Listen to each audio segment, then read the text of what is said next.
please join me in a really warm virtual welcome for Dr. Shelley Moore. Take it away. Thank you. Oh, it's so nice to be here. Hello, everybody. So good to see you. Oh boy, are you ready? We're going to jump in. We are talking presuming competence today, one of my favorite things, because as you just found out, I have recently finished my dissertation, and presuming competence was one of the questions that I really dug into. So I'm actually really excited to share that with you. And I just found out half an hour ago, you're the first people I'm telling, that my dissertation just won an award. So, I mean, this is really exciting news for all of the kids that we're working with. Because, and I'll tell you a little bit about my research, but it is specifically targeting students with intellectual disabilities and supporting them to be included meaningfully in classrooms with their peers all the way K to 12, pre-K to 12 for the end and beyond their life. So I'm super proud, I'm super honored. And so I get to share that with you today. What? I still can't believe it. I texted my mom. She's like, no, that's amazing. And for someone who like struggled in school their whole life, like, it's a big deal. It's a big deal. Oh, thank you, everybody. Okay, so before I begin, a couple housekeeping things on my end. And so everything I show you, I'm gonna share. Okay, so on my website, blogsomore.com, I have a button that says handouts. And if you scroll down, everything's organized by date. If you click on today's date, you will see everything that I show you, and I'll make that link live like right after 15 minutes after we finish. Okay. So the other thing is that I also want to share with you just my appreciation for this lovely and incredible place. I am honored to be joining you from the traditional, ancestral, and unceded territory of Squamish First Nation, specifically Neklalaquam, also known today as Bowen Island. Up north from you, a little colder, still sunny, and just this incredible place. Spring has been late this year, as all of you are aware, and so the beautiful sun has popped out on this incredible land, and I'm just so fortunate. I love the spring. Everything gets bright and green, and so I'll be sure to be going for a walk today in just deep appreciation. If you would like to share the traditional territory where you are joining from today, please feel free to do so in the chat box. I always love to see. And if you're not sure what the traditional territory is, that's going to be your homework, because it's a very important and easy thing that we can do. Thanks, Elena. Okay, you ready? Power 45 minutes. So we are talking presuming competence today. Presuming competence. Now, this is a term coined by Douglas Bicklin, and he has some incredible articles around the forming of this, and it really emerged out of communication, rights for communication. But before I go further, hi, Crystal from Calgary. Before I go further, I'm curious, what does this word mean to you? So we're going to play a game. Okay, here's the game. In the chat box, finish this statement, presuming competence is. But here's the important part. Don't press send until I say go. Okay, so type in the chat box. Don't press send. Your pinkies are going to want to press send, but you have to stay strong. Presuming competence is, fill in the blank. I can't wait to see. This is where I sing. Yeah, a couple more seconds. Presuming competence. You're doing a very good job following directions. Ready? 3, 2, 1, go. Let's see what you said. Ooh, look at you. You're so good at this game. Okay, let's see. My child can do it. Yes. Assuming that everyone can, being able to perform. Oh, I love this. Respect of human dignity. Yeah, 100%. All kids are capable. Everyone can learn. Oh, assuming everyone's able. You get this. And so this is the thing, is that like, why? And I'm going to be honest, like there's maybe one person that I've ever talked to who will say directly to my face that all students are not competent. But the bigger issue is that sometimes, because it's so ingrained in our system, and I'm going to tell you why, that people don't assume competence. And they don't even realize they're doing it, okay? Because this is like, we're fighting a dynasty of deficit here, okay? And so presuming competence is really part of becoming aware of some of our implicit biases that we don't even really realize. And so where you really find people not presuming competence or systems not presuming competence is in the decisions that are made about students and about people. Okay, that's really where you can see it, because you can start to see how opportunities aren't necessarily equal, and often that's rooted in a belief that students are not able. Okay, and so I'm going to kind of show you where this comes from and why this happens. But before I do that, why don't I show you how this connects to my research? Okay, so my research was, because here's the thing. So if you know about my teaching history, is my very first job was in elementary school, and I was in special education well, as a student and a teacher. As a teacher, working with students with disabilities, I started off in grade 4 or 5 in New York. And then I moved back to Canada, and I actually got a job in a secondary school. And so that's grades 8 to 12. And I was working with students with intellectual disabilities. And when I first got there, we were very like on the side. We're kind of contained in our own program. And so my time there, we were really trying to figure out, you know, what does inclusion mean for this particular group of students? Because they weren't included. And I'm like, why? And no one really knew the answer. And the answer was often just like, oh, well, they need something different. And I'm just like, this isn't good enough for me. And so this is why my research was around, you know, how do we support students with intellectual disabilities in high school academic classes? Because if we can make it work in a grade 11 English class, we can make it work in a grade 2 class, right? Like I really purposely wanted to make it like where the range was really big. So like, no, grade 2 is not a problem. If grade 11 is not a problem, grade 2 is not a problem. And so the first part of my research was I had to do a literature review and find research in the world that showed students with intellectual disabilities in high school academic classrooms. There's not a lot, folks. There's not a lot of research.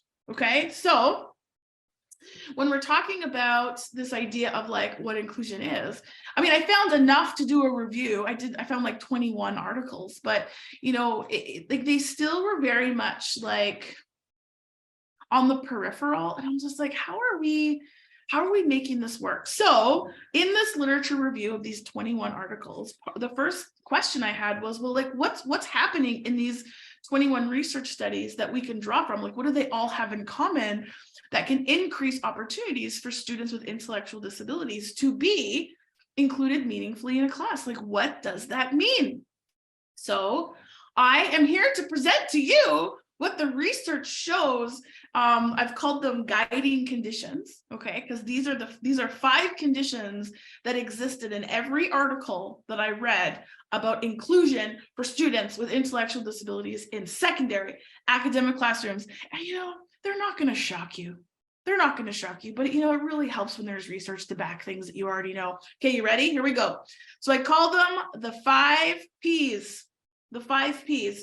These guiding conditions describe that all students, every single one, I don't even care if they've never been to school before, if they have what their disabilities are, with their history, their race, culture, language, it doesn't matter. All students.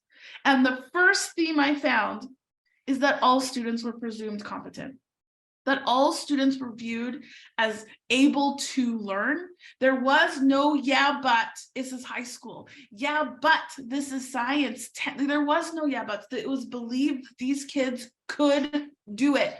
The impact on that attitude towards students, just the attitude and the positive perspective that all kids can learn affects the outcome of students. Okay, this is why people say that mindset is the biggest barrier.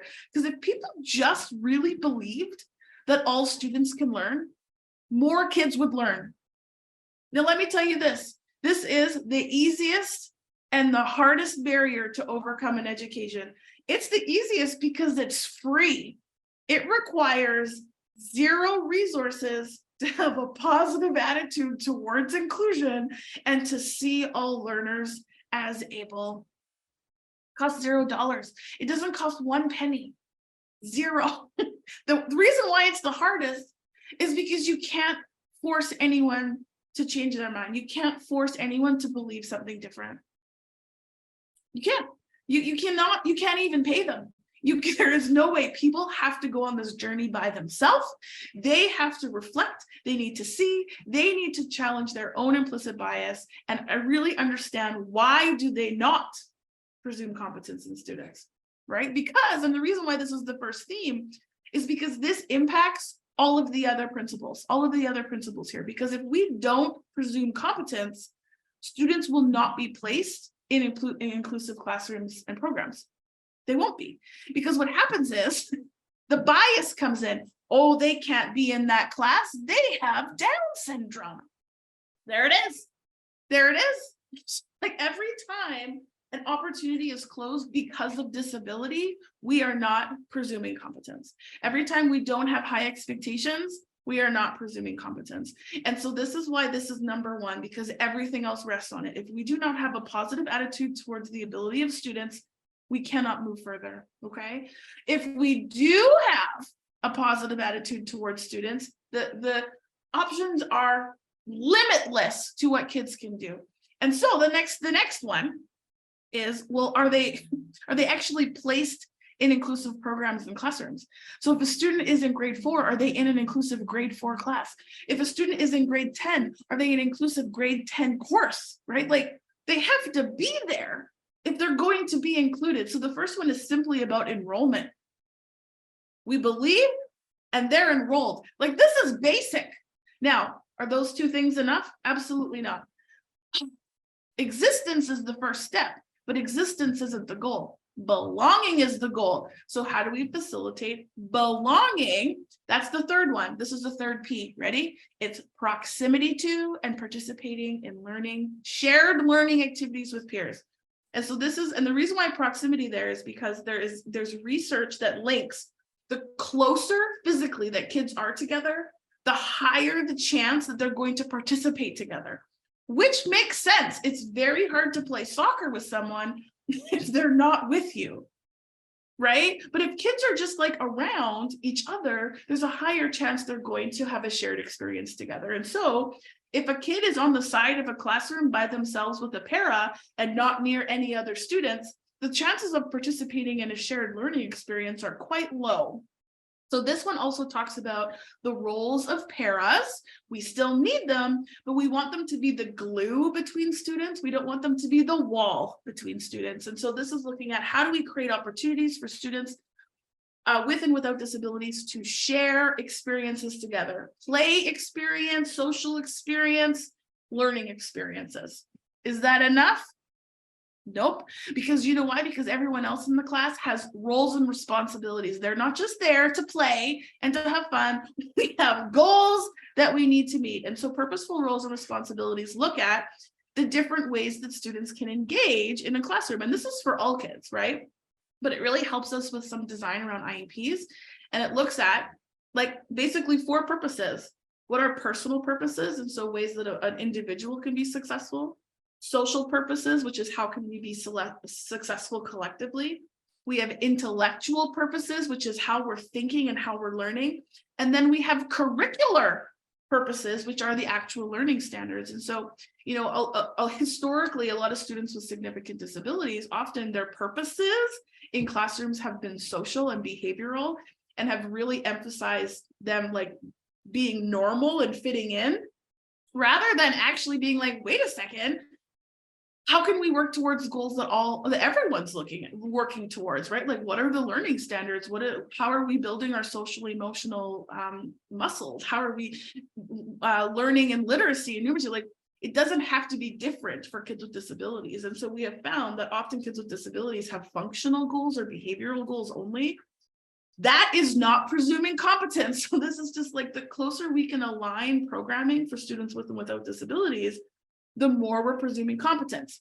Last but not least, and this one I could spend, like, I have a whole course on the last one, which is, okay, how do we actually plan for all students? Because a guiding condition of inclusion is that all students are planned for. And we weren't taught to do that as teachers. We were taught to plan for most kids and then adapt and modify for individual kids.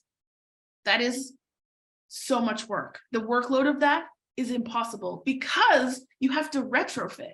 And if you know about architecture, it costs way more and requires way more resources to retrofit a building than it does to design with accessibility from the start.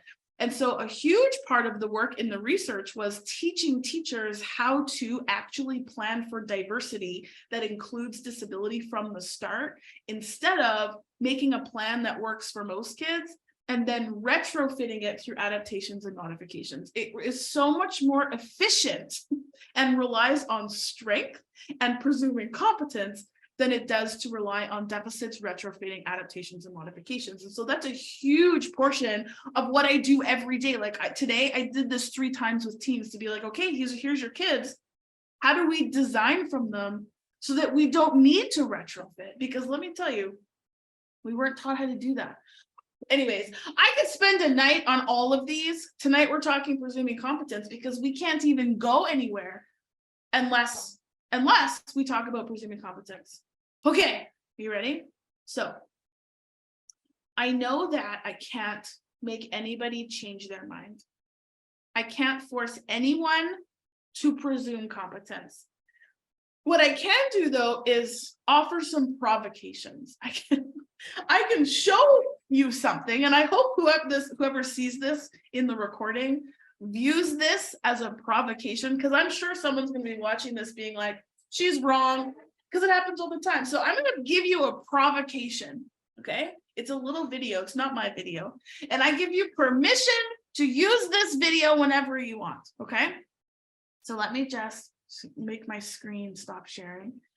So I'm going to show you a video, and what I want you to do is watch this video and just like keep track of your thinking, and see if you see if you can find when you are and when you're not presuming competence, okay? And one way to do that is to keep track of your thinking. And then I'm going to share with you what I was thinking when I first saw this, and it's just going to blow your mind. Okay, you ready? So I don't know if you know this, but Canada didn't always get the Super Bowl commercials, which we know are the best commercials. And so we often had to wait a few weeks to see what the fuss was about, okay? Now we can see them because, you know, technology and whatever. So this was a commercial back when we couldn't see them, okay? So I'm going to show you this because when I saw this commercial, I had so many emotions. So I want you to watch this and keep track of your thinking and emotions, okay? Oh, it's just so good. Okay, here we go. I'm going to turn on my volume. Now, there are no captions for this because it's not my video, and the captions are in German. So I'm just not going to put them on because they're confusing and don't make sense. And it's like half German, half English. So I'm going to turn it up really loud, and we're going to rely on Lewis. We appreciate Lewis. I have sent emails to this person to add captions that are in English, and I have heard no response. Even when I click on English, see German, even when I click on English, it doesn't make sense. Okay, I'm going to stop talking. Here we go. Ready?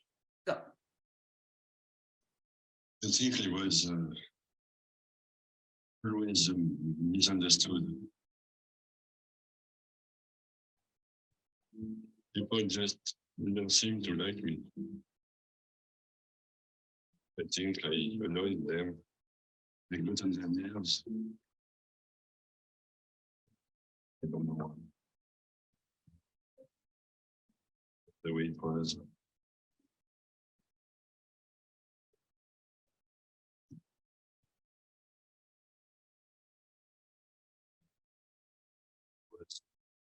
Intense. Maybe I want to time. I don't know. You can say. Yeah, it was lonely. You get used to it.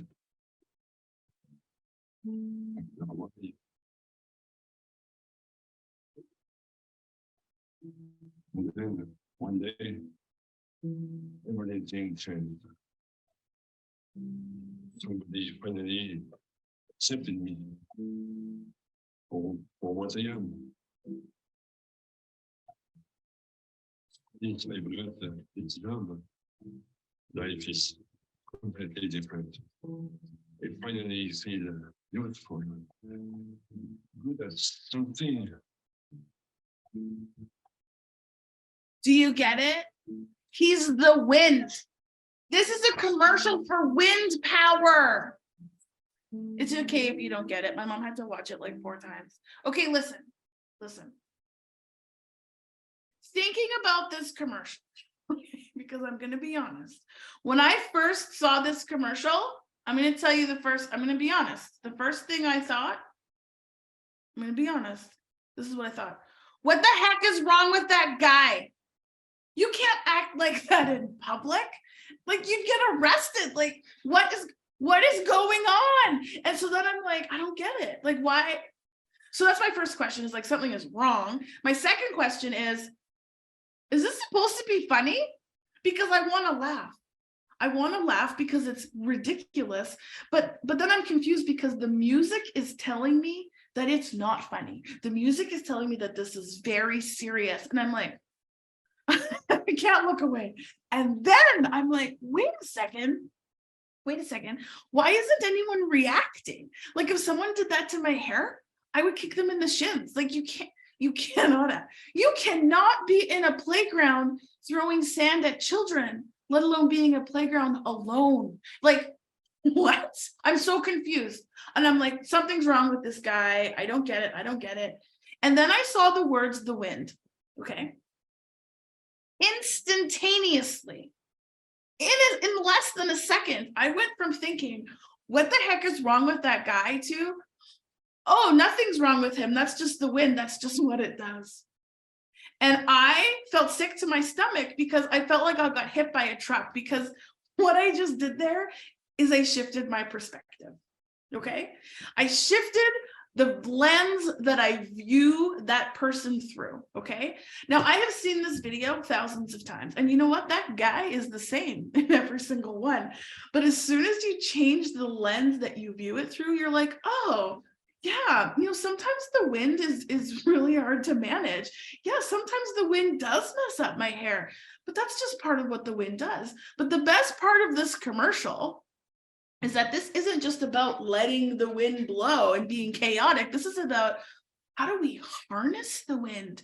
Because the wind is really powerful. But if we're only focusing on all the reasons and all the ways that the wind is annoying and all the things that the wind is doing wrong, we are going to miss that the wind is very powerful and we need it. We need the wind. And I was like, oh boy, there it is. That is the shift that people need to make, because when we and I'm going to show you this, we have been trained to look at disability as a deficit. We have been trained to look at disability as a medical problem, so much so that we can't even see, and when I say we, I mean society and education, we can't even see what their wind is. We can't harness it. We don't see how it's useful because we're blinded by our bias. We don't even, and I mean, I am a person that presumes competence. I hope that I am. And the first thing I thought was, what the heck is wrong with that guy? Like, I felt like I'd been hit by a truck. And so I'm just like, that guy didn't change. Our kids are not going to change. And you know what? They don't need to change because this is just who they are. It is way easier for people who aren't windy to see the power in the wind than it is to change the wind. You cannot change the wind. And once we realize that changing the wind would actually be detrimental to all of us, that's when we're going to start to see the power of inclusive education. We need disability. We need disability in our classrooms. We need them in our communities. We need them in our families, because disability is a powerful resource that is so underutilized because we are so blinded. We cannot see past the biases that we've all been grown up to believe. And you know what? I cannot say it enough, but that switch in thought costs nothing. Zero. $0, zero time, zero resources, and it has the most profound effect on the performance of students. Like, I cannot emphasize this enough. Are you picking up? Okay, here we go. So then my question was, well, why? Why don't we see the power of disability? Why can't we see it? Why are our biases in the way? So then I did some digging and I'm like, okay, where did these biases come from? And then, so I know a lot of you are families, and I'm a parent, and I have navigated disability. For what we know, my child doesn't have a disability from what I know. But like, my mom navigates some disability and mental health. So there's definitely been disability in my life. Probably the most that I experienced it was in school. When I wasn't in school, I didn't feel disabled at all, which says a lot, okay? And it took me a long time to not see disability as a problem, because that's all that was presented to me, is that it was something that I needed to overcome. And actually, when I started to see disability as a powerful identity, was actually aligned to when I came out, because being gay was also seen as a problem. And so I have found this kinship of identities to just be like, wait a second, once I came out and once I actually identified as having a learning disability, I felt the most myself, because I realized those are things about myself that I can't change. Do you know what I mean? Helping kids, and I know you're a parent, and if you have a kid with a disability, if there's anything you take from tonight is honoring that disability isn't something to fear. It's not something to not tell your kids. It's something to celebrate, to just be like, yes, this is a fantastic part of who you are, right? Anyways, but again, why do we think this? Why do we think it's bad? So I'm going to tell you, it's called the deficit trifecta. I just named it that right now, okay? And it is this dynasty of deficits that comes from something that we see in different elements of our life called norm reference criteria. Just the word norm is problematic because we're assuming there is one, okay? So let's start at the beginning. The day your child is born. Now, the day that Meta was born, she wasn't the right color. She wasn't the color that she should be. Okay, so alarm bells started going off because she was purple and she had to be resuscitated. So I mean, in the medical field, right? The medical field uses norm reference criteria to find out what's wrong. And so in medicine, sometimes that's really useful. The thing that we have come to believe, though, is that disability and medical needs are the same. Disability is not a medical need. People with disabilities can have medical needs, but so can Danish people. They're not the same. Do you see what I mean? Anyways, here's the point. So day one, the second the child is born, they are compared to norm reference criteria, okay? So Meta ended up getting her color back, so she's right back on the normal range of color, whatever. Okay, so now I want you to imagine if your child is born with Down syndrome. They may never be medically normal. And so from day one, this family and this child is seen as a medical abnormality. From day one, I have friends who have children with Down syndrome, and they tell me about the pamphlets they get. I'm sure you've been a parent who receives a pamphlet that tells you all of the awful things that are going to happen to your child. I mean, it's awful. They are pamphlets of awfulness because it's seen as it's not medically normal. Okay? First problem, the day children are born, we see them through a medical deficit lens. Oh, and then they go to school. Oh my goodness. School is standardized. I mean, we're trying to work our way away from that because it's super problematic for all students. But then all of a sudden, it's not, it's not a medical normality. Now we're looking at educational, what's educationally normal. And you know that it's norm reference when you hear the word should. This is the color they should be. This is how they should be breathing. This is how they should look educationally. This is how they should be reading. This is how they should be behaving. This is how tall they should be. And if they're not, something is wrong. They are not where they should be. Call the special educators. They need to assess. They need to diagnose. We need to write an IEP to fix. I mean, everything. The whole educational system evolved out of the medical model, which looks at a student who's not successful as a problem. Okay, so that's double whammy. So imagine now you're a parent who has a child that's not medically normal and now has a child that's not educationally normal. Double whammy. Can you imagine the fight that these families are having? Oh, we're not done. Ready? Then there is the intellectual community, which determines diagnoses, which determines funding. Like, it relies, like the fact that adult funding relies on a deficit diagnosis boggles my mind. I'm going to tell you a true story. We had all of our students in our program in the high school assessed in grade 11 so that they could qualify for adult funding. I'm going to lie to you. I would like tell parents, I'm like, make sure they stay up really late the night before. Don't feed them breakfast. We want them to do awful on the assessment so that they can get their supports. Like, it's outrageous. It's outrageous. So you wonder why the world and education and society looks at disability as a problem, because everything depends on them as a problem. Their medical needs, their educational programs, and their support and funding rely on norm reference criteria. And kids with disability, they will never fit into norm reference criteria because they're not what's considered, like, it is not designed to work. Okay, and so because norm reference criteria only looks at deficits, nowhere are we asking what students' strengths are.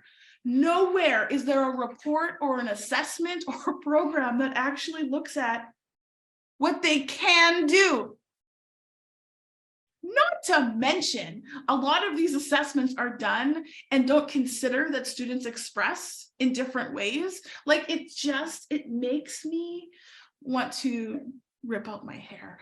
So no wonder, even funding education relies on a deficit-based diagnosis. Like, what? Okay, if I were in charge of things. So this is why parents are mad. This is why caregivers are tired of fighting, because every meeting they go to, every doctor's office, every psychologist they talk to, they sit there and listen to these people who were probably never children tell them a whole long list of all the things their kids can't do. And this is why they fight, because they are exhausted for trying to convince one person that their child is worth life, that their child is worth education, that their child is not just worth it, but so powerful and not being harnessed. Most underutilized resource on the planet. Okay, so parents get mad.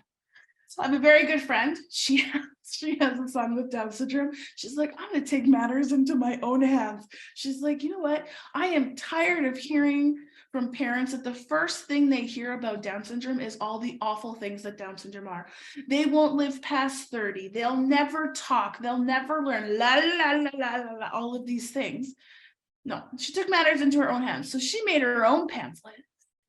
So did all of her other Down syndrome moms. They made their own pamphlet and delivered them to the local hospitals. And they said, this is the pamphlet we need to see.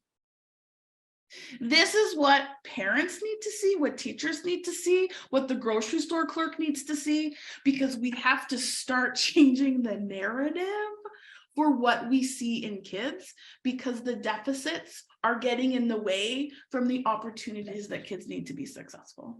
Okay, he is adorable. Friends, he's an actor and he is in commercials for Crayola. Like, talk about strengths. Like, what? I can't even go on about how incredible this kid is.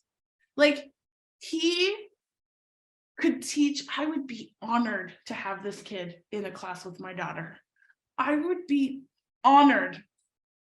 Like, I cannot stress enough, if you're a teacher out there and you don't have a kid with a disability in your class, go run down the hallway and get your first pick, because you are missing out. The kids in your class are missing out from individuals that have so much to offer. I cannot say it enough times. Oh, so if you're a parent out there, I want you to go make a pamphlet. I want you to go make a pamphlet. And you know what? If you're not a parent and you're a teacher or an administrator and you're just being like, this sounds great, but I don't know what to do, that's okay. It's okay to not know what to do. Okay. We can work with not knowing what to do. I can't work with not believing it's possible. I can't work with negative attitudes.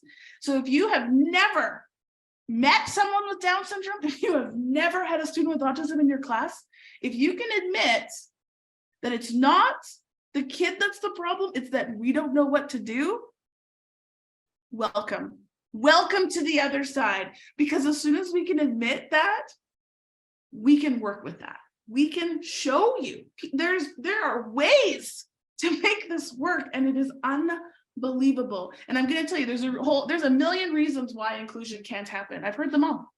Not enough resources, not enough time, kids can't do it, we don't have service. I've heard them all. No. Inclusion is about finding the one reason why it can, because the world is missing out on a group of people. We would never do this with any other identity. We would never say, I can't have queer kids in my class because I don't know what to do. It would never happen. Instead, we think, okay, let's figure it out, because it's okay that you don't know what to do, but it's becoming not okay to not do something about it, because it is so possible. Now here, I'm gonna wrap this up with my favorite story of all. You ready? My research followed 5 students in high school academic classrooms. These were not streamed. These were not adapted classes. High school credit academic classes, okay? 5 kids, they all had intellectual disabilities. After going through professional development over the year, showing teachers how to do this, 2 of those kids passed the class with credit. One of those classes was grade 11 English. Okay, like, it's not the kids that are the problem. The problem is that we weren't taught how to do this work. The teacher cried. She cried. She's like, I have been taught to believe that this is not possible. I have been taught to believe that it's the kid that can't do it. I want to go back in time now, because now I'm seeing it. It's that I couldn't do it, and I didn't even realize it. This is so possible. It is, I cannot, once you see it, you can't unsee it. And you want to go back in time and change your practice from the first day you start teaching. And the fact that this isn't taught to classroom teachers how to do this work absolutely kills my soul, because it is so possible. So all of you parents out there, you keep fighting for your kids to have access to education that is equal and on par with their peers, because not only they deserve it, but that opportunity is critical. It is critical. Like, I can't even tell you how possible, what possibilities open up when kids have access to a quality education with their peers. And if you're not a parent, I want you to listen to these families and understand what they have gone through to get to this point is as hard as any war that's ever been fought. And think about your kid, because this would never happen to any other. I mean, historically it has, but today we know it's not appropriate to treat any other identity how we treat disability. And the rage that comes from parents who are fighting for basic rights of their children is worth listening to. Friends, I could talk for hours, for way more hours, but I'm going to pause there because I want you all to know that I know sometimes it feels very alone doing this work, especially as families and, oh my goodness, as teachers. As an educator, I felt so alone sometimes doing this work because there is such a stigma against, even within the teaching profession.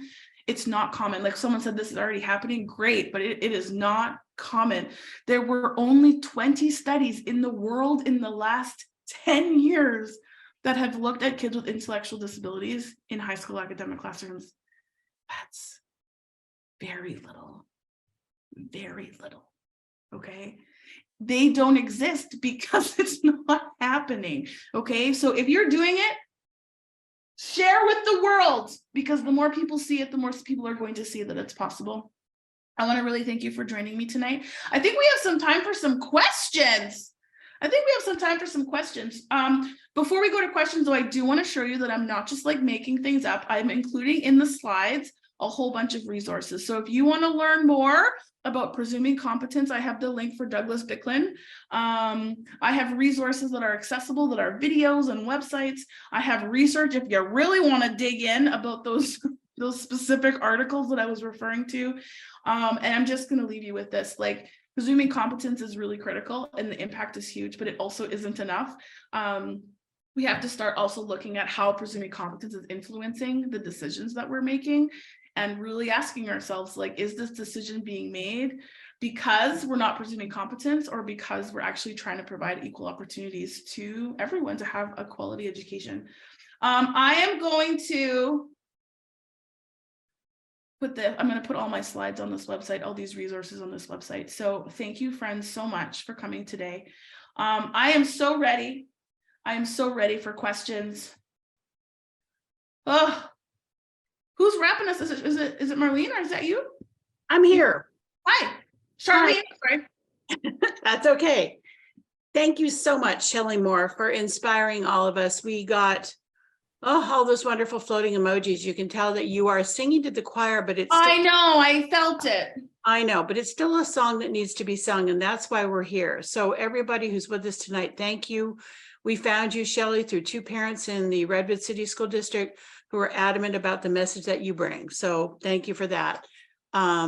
We are glad that there are best practices happening in some places, but we know that even in areas like the San Francisco Bay Area where we are, it's not happening across the board. So got some great questions coming in. Let's just dive in. All right. Here's one I think you will like. Is the definition of inclusion static or dynamic in your work? Oh, it is such a good question. So it's absolutely dynamic. I don't see inclusion as a destination at all. It's evolving all the time. I think it actually answers the next question too. Have you ever found a truly inclusive high school? No, because inclusion is not a destination. The system of education was not, like, the institution of education worldwide was not designed to be inclusive and equitable. And so we're fighting against some very, very historic and deficit-based models that's going to take time. And it is taking time. And we have moved a bit. COVID has pushed us back in a few different areas, but in terms of, inclusion being a destination, like if you were to ask what inclusion was in the early 40s, it was just that, like, kids with intellectual disabilities were, like, they were even considered in a school system, but they were often very much still in separate buildings. And that's the belief for inclusion still in many places, that they're just considered as the responsibility of a system. But as we move forward, right, then it became, well, maybe inclusion means they're in the school. Maybe inclusion means they're in the classroom. Maybe inclusion means, so I mean, like, it's changing all the time. And depending on your understanding of inclusion, that means that not everyone's on the same page all the time, right? And so, like, understanding what inclusion means and what it looks like I see Ingrid here. She says that inclusion is happening everywhere and not in Canada. Like, that tells me that Ingrid's understanding of inclusion is not the same as mine, because I travel around the world and I can tell you that students with intellectual disabilities are not being served. And so there's definitely pockets of brilliance, absolutely, that we can learn from. But I also think that we have to do better. Everybody has to move, and everyone has to do better. And it's acknowledging that the reason why it's hard is because the system wasn't built this way. And so I try and highlight all the time, like promising practices and exciting corners of the world that are doing great work, because I think that's probably the barrier that we need to overcome, is showing people what it looks like and what it means and how it's possible. Yeah, Absolutely. We have a note here from Dr. Veronica Sela, who says, thank you as a pediatric psychiatrist and parent to a student with disabilities. I love everything you had to say. I took so many notes. Thank you, Veronica, for coming today. So, Shelley, you started out by saying that everyone has a different understanding of what inclusion means and what it looks like. Yeah. Why is it so hard to define? I think, yeah, just because there's like, depending on when people became teachers, depending on if teachers or educators or school staff have people in their family with disabilities, like if you have a child with a disability, your perception is going to change in terms of seeing strengths in kids, because in our children, we see the strengths, right? So if you have someone in your family, you're already coming at disability as an advantage. If you don't have a lot of experience with disability in your life or your family, you might not have as many experiences. You might rely on the narrative that has been, given to us around disability as being a medical problem. And so I think that one barrier for sure is that we have so many competing definitions of what it means, right? Competing definitions. I think philosophically, we're actually quite aligned. We know that it means that everyone belongs in community and la, la, la, la, la. But when we actually break that down in terms of what it actually looks like, I mean, we can all align philosophically, but have different understandings about what it looks like for different students. And so I think the definition is one huge barrier. I think another huge barrier for moving inclusion forward is just the actual infrastructure of education is designed to look at deficits as a mode of organization. And so it's really looking at how do we navigate these barriers by focusing on strengths and advocate for changes in infrastructures. I don't like to use that as a reason though, because it implies that we have to wait. We have to wait for infrastructure to change. And, oh, Ingrid, I'm talking about all disabilities, and your language is telling me that you have a lot of learning to do. So I'm sorry that this is not aligning to your understanding. So I think about just like, yeah, like the understanding of what inclusion is, the infrastructure, but I don't think you have to wait for infrastructure.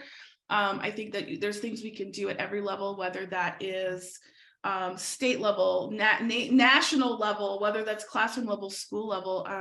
There's things we can do every day to move this forward. And that collective effort is where we're going to start to see a lot of change in the system.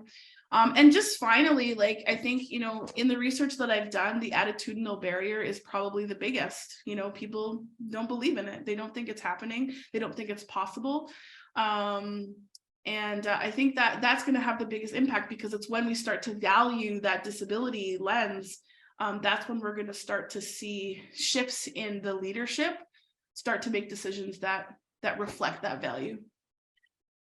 This is a question, partly a statement from one of the parents who brought us to you. So it's a really good question. She asks, how can we as parents and educators fight against old systems and old beliefs that are so ingrained in our teachers, administrators, and people in charge?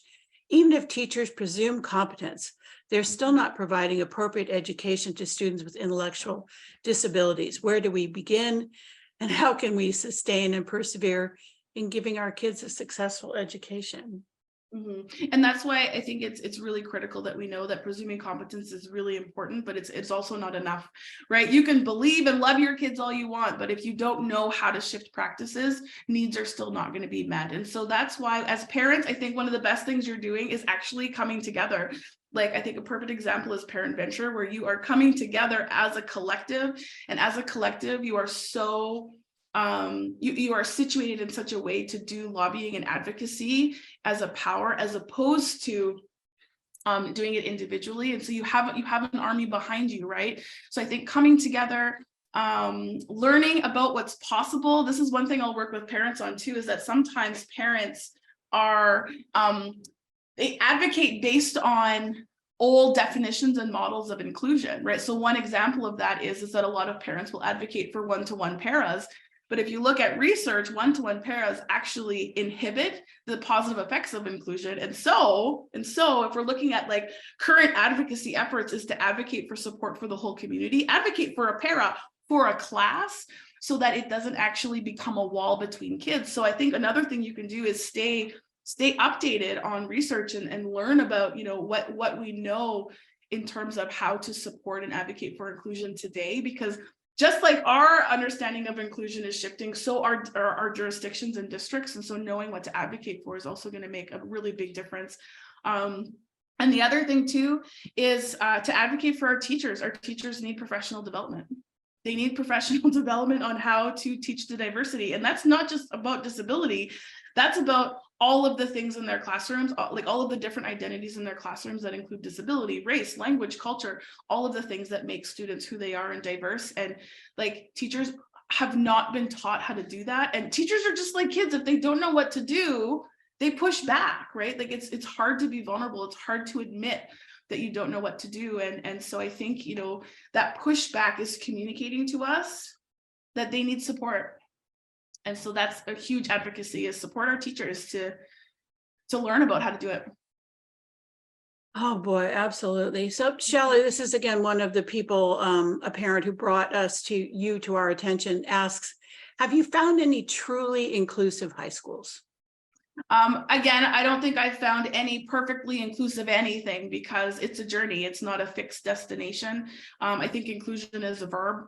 And I don't know if perfection is the goal. I think I would rather have someone from a situated point saying, I am constantly learning to be more inclusive. And that to me is the goal, is how are we constantly trying to learn more, to become more inclusive and value diversity and equity over time. Really good answer. Okay, great question here. And then, well, we have time for a few more. How do we turn people into advocates who typically are the gatekeepers? Do we need to start with things like the brochure? Yeah. Oh man, turn advocates into, oh my goodness. Well, here's the thing. So advocacy comes from like, I mean, I think about like, why did I become an advocate? And often it comes from a personal connection, right? It becomes from a deeply rooted understanding why this is important to you. And I think often the gatekeeping happens because there's a fear. And so you hold on to what you know. And so I think if we could really speak to leaders and really ask them like, why, not just why this work is important, but like why this work matters to you specifically. I think that's what got me, right? Because I mean, we know that it's important. I mean, it's the law. It's the law. That's why it's important. But that actually doesn't answer the question, why is it important to you specifically? Why is this a mountain that you need to climb, that you want to climb? Because if you don't know why you're climbing that mountain, because it's not going to be easy, but if you don't know why you're climbing that mountain, it's going to be hard to get through. And when the days get hard, and it's going to be hard to get people to follow you. And so like to know that that comes from a truly genuine place of social justice, it's going to get you through the hard days and the hard comments and the pushback. Because if this were easy, everyone would be doing it. And so that I think is how we get the advocates, where if you truly believe why you're doing this work, it doesn't matter what gets thrown at you. You know, when I started this program, Shelley, 17 years ago, I knew that I really wanted to give parents voice. I had taught at a school where parents were really important. But I had an HR director say to me more than a decade ago, you know, Charlene, your program would be the first one cut because you don't directly impact students. And I remember thinking, there's about 20,000 parents who would disagree with you. Yeah. And you're saying the same thing, right? So parents are asking, I mean, it's the same question coming in different forms. How can we convince school districts, or how can parents help nudge schools to know that inclusivity is the right path? I mean, this is that question, like, how do you show them that there's value there? And the part that's sometimes frustrating for me is that like the word inclusion is being used a lot right now in terms of like DEI efforts, diversity, equity, and inclusion efforts, but often disability is still not considered part of that spectrum. And so I think like helping people to see, and even if it means looking at legal documents include disability. And so, you know, like if we have to like put it in their face and say, this is not ethical. You can't choose which identity you're going to support and which one you're not. And so like, I can appreciate that there's a lot of barriers here, but there's some also lines in the sand that I think especially leaders need to see. And if it takes parent groups to point those out and just be like, hey, by the way, this isn't fair. This isn't equitable. This isn't, I mean, there's all the musts, but I think, you know, what really causes the change is also the whys, right? Because like, that's what's going to get people through that. I don't even know if I'm answering the question anymore. I'm so sorry. That's okay. That's okay.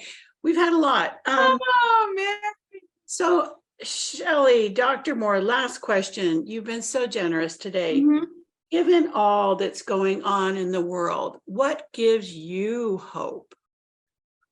Oh man, what gives me hope? You know, it's sometimes really simple things like because of the role that I'm in, I'm doing a lot of traveling and I get to go to many different jurisdictions and communities and talk to families and be in classrooms.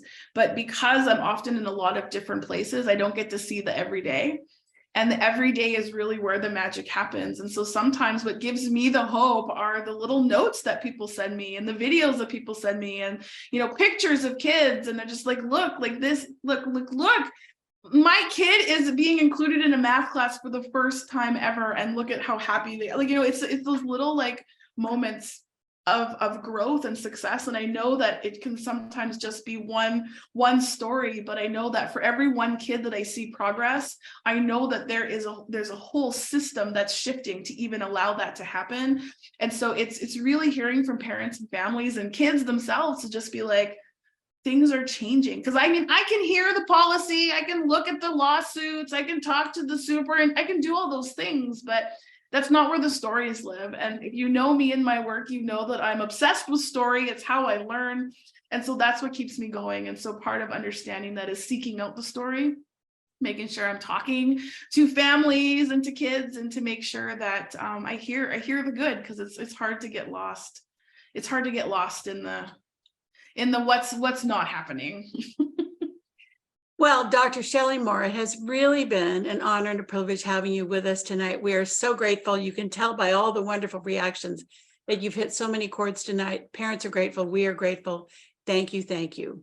Thank you so much, everybody. Please go have an incredible week. I hope that the weather eases up on you. We hope so too. Thank you again, everybody, for joining us tonight. We're sorry we couldn't answer every question. We did our best. But again, Dr. Moore is being so generous with sharing her resources, and this video will be available soon. Take care, everybody, and hope to see you again soon. Good night. Bye, everybody.